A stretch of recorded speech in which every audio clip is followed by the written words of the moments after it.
Assalamualaikum and good evening friends. Welcome to a fresh new episode of Sundays with Sammy.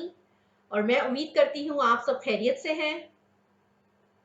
आज का हमारा जो topic है वो किसी भी तौर से नया नहीं है, लेकिन आज हम इस बारे में ज़रूर बात करेंगे कि उस पुराने मसले को नई टेक्नोलॉजी ने किस तरह से मज़ीद बिगाड़ दिया है।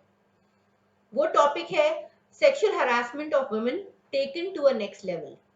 नेक्स्ट लेवल के तौर पे यहाँ मैं मेंशन कर रही हूँ सोशल मीडिया और भी दीगर मॉडर्न टेक्नोलॉजीज जो कि हमारे लिए वैसे तो फायदेमंद हैं, लेकिन उनका किस किस तरह से और कहाँ पे गलत इस्तेमाल हुआ है। इस टॉपिक को चूज करने की वजह बेसिकली ये है कि ये एक बहुत ही कॉमन सिचुएशन है एक औरत के लिए। स्पेशली हर फीमेल अपनी जिंदगी में कभी ना कभी इस मसले से गुजरी है या गुजर रही है। और यहाँ तक होता है कि लोग मजाक समझ के शुरू करते हैं एक बात को, एक लड़की को परेशान करना, हरास करना, सिर्फ अपनी एंजॉयमेंट के लिए।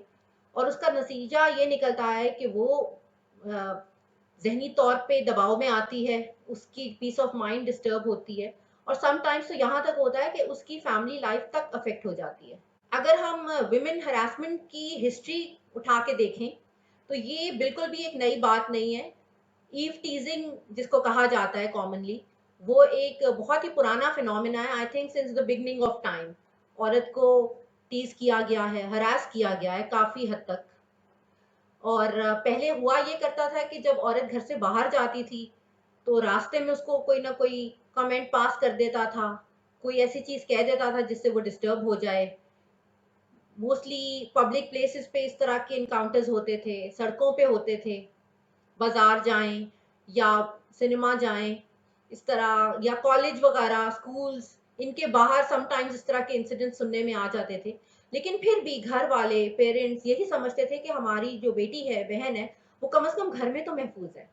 अनफॉर्चुनेटली आजकल के दौर में टेक्नोलॉजी की मेहरबानी, मतलब बेशक अगर आप कन्वेंशनल तरीके से किसी को हरास करें, सड़क पे उसका रास्ता रोक कर उस पे फिक्रे कस के या उसको हाथ लगाने की कोशिश करके, या फिर आप ये मॉडर्न टेक्नोलॉजी की बात करें और किसी की पर्सनल लाइफ में इंक्लूड करने की कोशिश करें, उसको वहां जाके हरासा करें, तो दोनों ही सूरत में ये एक्ट तो गलत है और दोनों के ही इम्प्लीकेशंस बुरे ही आते हैं। एक लड़की जो है वो दोनों तरह ही इफेक्ट होती है।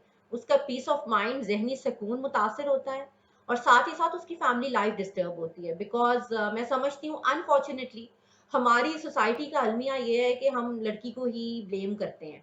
अगर किसी लड़की को कोई रॉन्ग कॉल्स आ रही हैं तो उसके घर वाले कहेंगे कि जी तुम्हें क्यों आ रही हैं, तुमने ही जरूर कुछ किया होगा, औरों के साथ तो नहीं होता, तुम्हारे साथ ही हो रहा है और तुम गलत हो, तुम्हारी फॉल्ट है इसमें। मैं यहाँ उन लोगों से ये कहना चाहूंगी कि जो एक मजाक के तौर पे ये चीज शुरू करते हैं कि किसी को परस्यू कर रहे हैं, किसी को टीज कर रहे हैं, इस हद तक कि वो बेचारा डिस्टर्ब हो जाए, उसकी फैमिली लाइफ मुतासिर हो रही हो, तो ये किसी भी तौर से मजाक नहीं है। ये एक बहुत सीरियस चीज़ है, बहुत गलत चीज़ है जो आप कर रहे हैं। अगर आपको कोई शख्स अच्छा लगता है, आप उसको जानना चाह रहे हैं, उससे दोस्ती करना चाह रहे हैं, तो यकीनन उसके और भी बहुत सारे तरीके हैं। किसी को स्टॉक करके, हरास करके इस तरह से तो आपको कुछ अचीव नहीं होगा। ऐसा करके शायद आप उसकी वक्ती तौर पे अटेंशन पा लेंगे, लेकिन वो नेगेटिव है टोटली। ऐसा नहीं होगा कि वो लड़की आपको बड़ा अप्रिशिएट करेगी, लाइक करेगी, आपकी तरफ अट्रैक्ट होगी।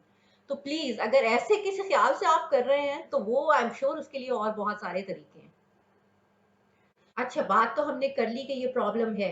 अब इसकी सोल्यूशन क्या होनी चाहिए? उसमें सबसे आसान और सबसे बेसिक चीज तो ये है कि आप इग्नोर करें, क्योंकि मोस्टली ऐसे लोग जो हैं वो अटेंशन के लिए ये सब कुछ कर रहे होते हैं, और अगर वो अटेंशन आप उन्हें नहीं देंगे तो वो खुद ही थक के पीछे हट जाएंगे। वरना आप ब्लॉक कर दें उनके नंबर को, या वो जिस प्लेटफॉर्म से भी आपको अप्रोच कर रहे हैं उनकी आईडी को आप ब्लॉक कर दें। ये सारे सोशल मीडियम्स के ऊपर ऑप्शन है कि आप रिपोर्ट भी कर सकते हैं किसी ऑफेंसिव एक्टिविटी को, तो वो आप जरूर करें। और एज अ लास्ट रिजॉर्ट हमारे पास साइबर क्राइम में जाने का भी ऑप्शन है। बिकॉज साइबर क्राइम बाकायदा एक लीगल बॉडी है जो कि एफआईए के अंडर आती है। वो इस तरह के इश्यूज को हैंडल करती है। ये साइबर क्राइम, क्योंकि लोग समझते हैं कि ये सिर्फ एक कमर्शियल यूज में ही इस्तेमाल में आता है, तो ऐसा बिल्कुल भी नहीं है।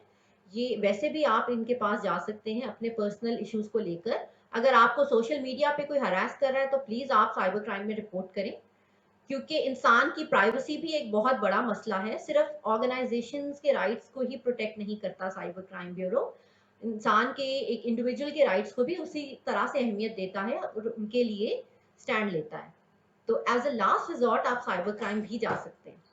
वैसे ऑनेस्टली स्पीकिंग तो मेरी समझ में नहीं आता कि लोग ये सब कर कैसे पाते हैं, क्योंकि अगर मुझसे कहा जाए कि किसी को स्टॉप करो तो वो तो भाई बड़ा ही सबर आजमा काम है, मैं नहीं कर सकूंगी। इनफैक्ट मुझे तो जो काम के भी कोई फोन्स करने हो या ईमेल्स करनी हो या किसी फ्रेंड से बात करनी हो, मैं सोचती हूँ 100 दफा कि कब मैं टाइम निकालूंगी और कब मैं कर पाऊंगी।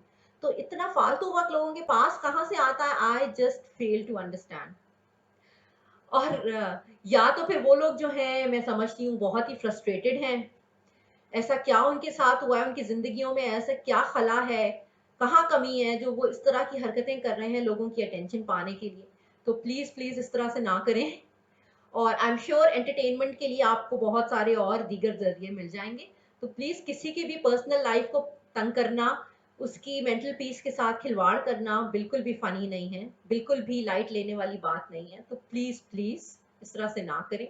On this note, I would like to wrap up my show and see you next week with a fresh new topic at Sundays with Sammy. Inshallah. See you then. तब तक आप अपना ख्याल रखें और be positive, keep smiling. This is Samar Ghulam Ali signing out. Allah Hafiz. Bye bye.